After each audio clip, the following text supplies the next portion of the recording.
amazing viewers. Thank you so much for joining me on my program once again. I appreciate you wherever you are connecting from. If you have not subscribed to my channel, please kindly subscribe to my channel.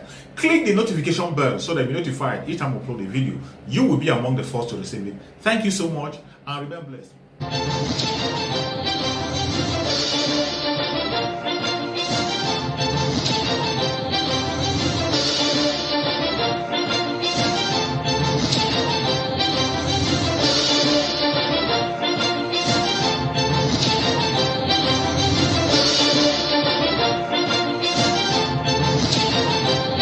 Apologies for that glitch. Let me just get you straight into our conversation tonight with my very first guest on the program. Well, it came to some people as a surprise, and to some others as some, news of necessity of what is like a response of what was happening in the People's Democratic Party. The dumping of the PDP by the former governor of Anambra State, Mr. Peter Obi, was a news that a lot of people were talking about. And today, since declared, that he has moved to the Labour Party. Tonight, I'm being joined by the former governor of Anambra State and the frontline presidential aspirant, Mr. Peter Obi. Thank you so much for joining us tonight. Thank you, Segun, for having me. It was a shocker to a lot of your supporters. We thought, you might see this true. What was the real reason behind your leaving the PDP? Well, let me correct the first impression. He said it's about dumping them. I didn't dump any party. It's the PDP party is like an association. You have freedom of association. You have freedom to go in, freedom to go out. It's a relationship thing. And when you go into a relationship thing, an association, you go in there for a reason. And if you feel that maybe the activities that you go on is at variance. Joining us to discuss the implications of Obi's withdrawal for Southeast quest for the presidency and the security situation in that region is the former national chairman of the All Progressives Grand Alliance, Senator Victor Ume. Thanks so much for joining us on News State. Now, what do you make of Peter Obi's withdrawal from the presidential contest and his dumping the PDP? How will this affect the Southeast quest for the presidency in 2023? First of all, I think what is happening now is what has been very foretold, that the PDP is on a journey of self-destruction. When they decided to remove the zoning of the presidency, when they abused the rotational principle, it was bound to elicit reactions from those who are being shortchanged. Especially when it came to Mr. Peter Obi, who was a front runner for the presidential ticket of the PDP, I'm sure has assessed the things playing out in the PDP, and he has not seen any hope that he will ever become presidential candidate of the PDP. So, as I foretold about 10 days ago, he had to quit the party. Same as what I do. When a political party decides not to abide by its conventions and rules, it will be a futile exercise for anybody to continue to pursue his ambition in that political party platform. Withdrew myself. It is not only the PDP that is moving away from the PDP. A lot of its prominent members from the Southeast, Senator Abaribe has left also, are leaving the party. For his own reason for leaving. You think things are Senator Ike Kweremadu from Enugu State is also on his way out of the party. Senator Nyime Abaribe from Abia State is also on his way out of the party. What you cannot do is to treat people with disdain, and they expect to have their loyalty. You leaving the party and coming back, you've gone around the country, and now I can tell you on clearly what platform will you now say that you what want PDP to? Is you've doing gone on the platform of the is that PDP it to is campaign, to actually go around and consult. unwittingly the delegates of the PDP, removing itself from this election. Question your own loyalty without a presidential candidate from the Southeast, I don't understand. PDP will be shut out from the Southeast political zone.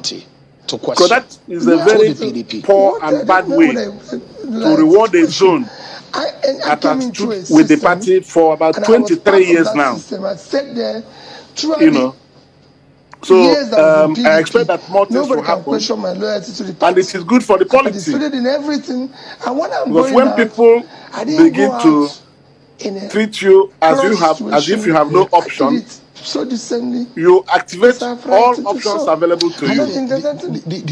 Do you probably think that you may not get the ticket of the party? I think I commend Mr. P2B for leaving the PDP. President. The PDP has nothing to offer the people of the Southeast Zone anymore. All right, Senator Ume, permit me to interject at this point, and I want to find out from you. Yes, permit me to interject at this point. I want to find out from you as a political strategist. Some would say that isn't this a little too late to be making this kind of move, because you made mention of the fact that political gladiators like Ike Ekweremadu, not forgetting Abaribe, have also jumped ship. But some will say if they want to make an impact come 2023, it might just be a little too late.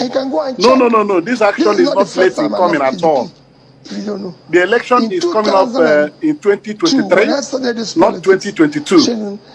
We still have about 9 months before the election will take place. I went to one meeting.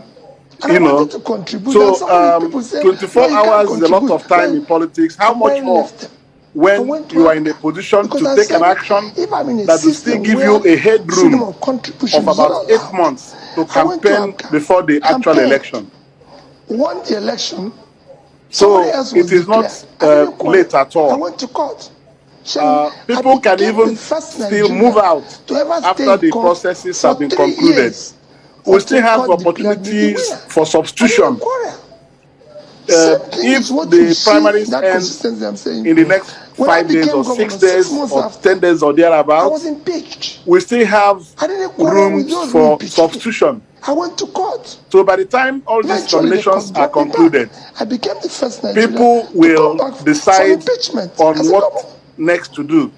People can move into other political parties and become candidates by way of substitution. When my tenure was just about 1 year, and you have a lot of time to campaign. For those who have been campaigning, selling their manifestos and programs, Nigerians are already aware of what such people can do. And if they move from party A to party B to contest this election, the public will not be judging them because you've gone around, from the time they join another party. They will judge them or assess them based on what they've known them to have as potentials in leadership. To almost 95%. So it's not late at all. No time is late. Absolutely.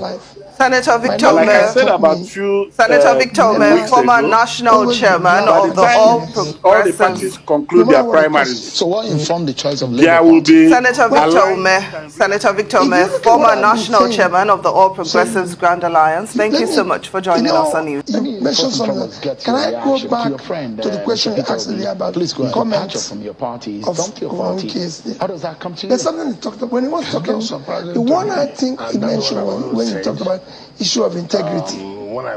He said that even my going questions my integrity.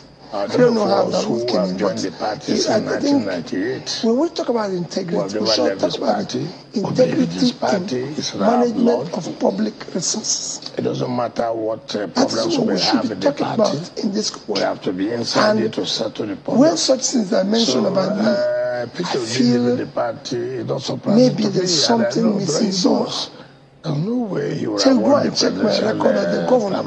I was impeached for 3 reasons. One, my office had an approved budget to be renovated for 298 million naira. Of the PDP. I renovated everything with 43,200,000. My lodge to repair and renovate the lodge where the governor lives, which is me, for 486 million naira. I did everything with 81 million naira. Number 3 item was that I was saving money without authority of the house. From day one, I said we must save money. And that went through. For 8 years I was governor. Go and ask any contractor whether any controller sat with me to talk about what is I'm entitled to, inflated any contract, any supplier, anybody. And when I left office, all those kind of things. his record, I left $75 billion, $500 million at that time. Now, from what I read from the social media, money. I was managing public trust, and I did so. That's for you, for integrity. For me, that is, when you talk about integrity, it questions your management of public trust and resources. Go to Anambra State today. I have no land given to me by Anambra State government. My managing director of my housing authority, Mike Waf, is still alive. Look, he gave me land in 2 houses. And I told him, I'm not entitled to what you did. I'm the manager of this. So, for me, nobody have ever seen me in my political life to what the debate sharing money of the Republican anywhere. I'm not saying I'm a saint, but I did things which I believe that was right. You asked me a question. Second question which you asked. Yeah. And then I was asking you that, I mean, because that matter touched on the issue of your integrity and perhaps the allegation of a lack of character. And that you immediately left and you, I mean... I've just shown you the issue of... I've just described the issue of character, how I came to where I was, and I've shown you the answer to the issue of integrity. You know, and then... It's an issue. Your choice of Labour Party. You can be the best economist. Let me also correct one thing that I read in social media, that I immediately visited. Your challenges is integrity and character and NPP, based on the fact that he left the PDP. That was not a choice for you at the time. Why was the speculation coming that you might be joining NPP? I don't know. You know, people live on speculation. I never visited anybody. I didn't even leave. I just said, I wrote a letter and submitted it quietly. 2 hours. It's not why choice of labor? If you have followed my mantra since I started this, I've always said, the greatest tragedy of our country today is consumption and not production. It is sharing and not creating. I said I want to move the country from consumption to production. Can you trust them? A country of 200 million people, they will not be funny enough. With a land size of 923,000 square kilometers that surfaced cannot produce what INEC said about the feed itself. A lot of issues happening across the country. No export. Take a look at what INEC said. So our total export about how the elections is less than I'm very sure you must have seen $30 billion. I mean, how do you hope to change that narrative? For 200 million people. It's not our party. What I know from what I saw, that is including all oil. political parties, you know, in this country. Oil is about 80% of our foreign exchange earning. And so you can calculate how much that it is. It's very painful. When you very, very painful. Include that. What you're talking about? Come to citizen. But section 84(1). There's no way. This is what the electoral act that can happen. And in there's no way that can sustain the country. It is not possible. Therefore, be warned. Countries that are smaller in land size, therefore, be warned. In population, everybody believes that nothing will happen. Mention like I Vietnam. have my way.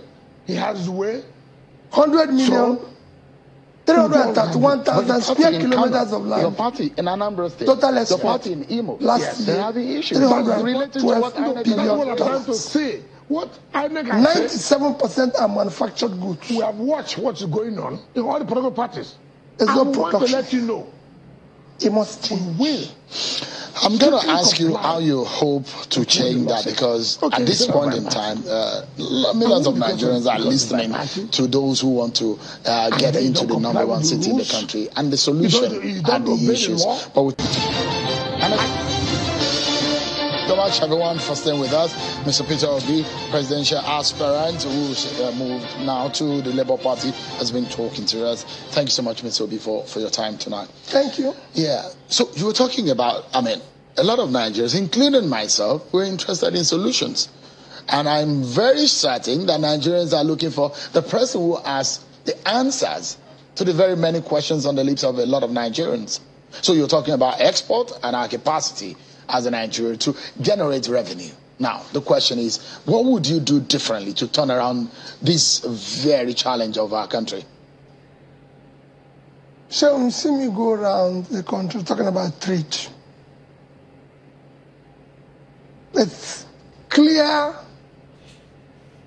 developmental parameters or yardsticks to measure development. If you go through number one, which are there for everybody to see, is issue of human development index. So first is you talk about issue of health, you talk about issue of education, you talk about the issue of per capita. All these issues are issues you need to invest adequately in. And then especially the last one, you can only increase people's per capita by tackling the economy. And you can't talk about tackling the economy without talking about trade. It is trade that is the main, call it engine or wheel of economy. And countries after countries' growth are measured, wealth measured by the trade of that nation. So that's the critical area where you need to invest. So I'm a trader. I've created wealth. I started as a micro, small, medium business. So I know what you can do in order to create wealth. Today we have massive insecurity, massive, problems all over the place. Which solution can be linked to the economy? If you invest in the economy of this country and put millions of people that you have thrown into poverty out of poverty, so you reduce criminality. That has been done everywhere in the world. And we have talented young people, energetic, that we have not invested in. If you invest properly in them, give them access to capital, access to proper education and everything, it will be different. So if Nigerians give you a chance now, today, with security situation in the country, economic situation and all of that, say in 100 days or less, what should they expect from you differently from what we see today in Nigeria? As a leader, how drastic or how radical would you handle things? Well, so don't talk about 100 days. This problem cannot be solved in 100 days. Anybody who is promising 100 days... But Nigerians want solution. They want action. No, it is not possible. You can't do it overnight. You just have to, from day one, show a clear destination that is feasible, measurable, people can believe in. I've done it in the state. And that's what they should expect from a Peter Obi presidency. Period. You do it systematically, and you can measure it. If you say, I'm going to tackle issues, we're going to invest in health, primary health care, how many schools of nurses we have? We have 774 local governments. How many do we have today? We have less than about 400 schools in this sector. Can we increase it? What are we producing? The world is shortage of nurses and midwives. Can we help? Even in Nigeria, the number we have is far less than the required. So what are we doing? You can move into education. Today, so our tertiary school enrollment is 9%. The global average is 38%. In developed world, is 60%. So look at it.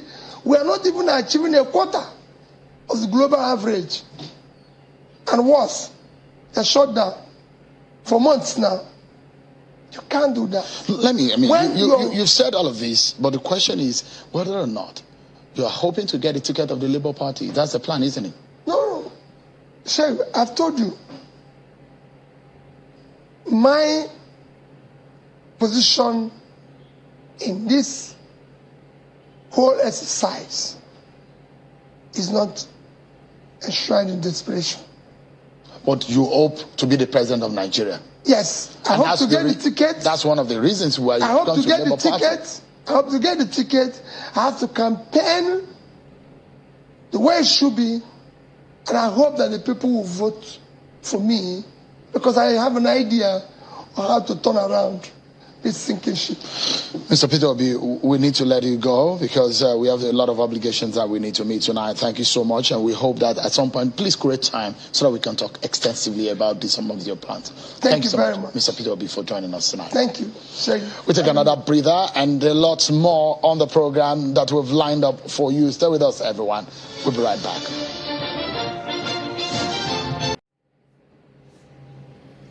Thank you so much for your patience to watch from the beginning to the end.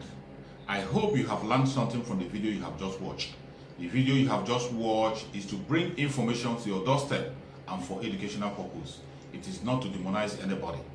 Let us watch continuously and see who can be able to make a sense out of every nonsense we are seeing. We must continue. We move. It doesn't matter what they do. It doesn't matter what they say. They will kill us. Kill them. At the end of the day, Biafra is here. Thank you for watching. If you have not subscribed to the channel, please kindly subscribe to the channel. Click the notification bell so that you're notified each time I upload a video. You will be among the first to receive it. Thank you and remain blessed. Bye-bye. See you again.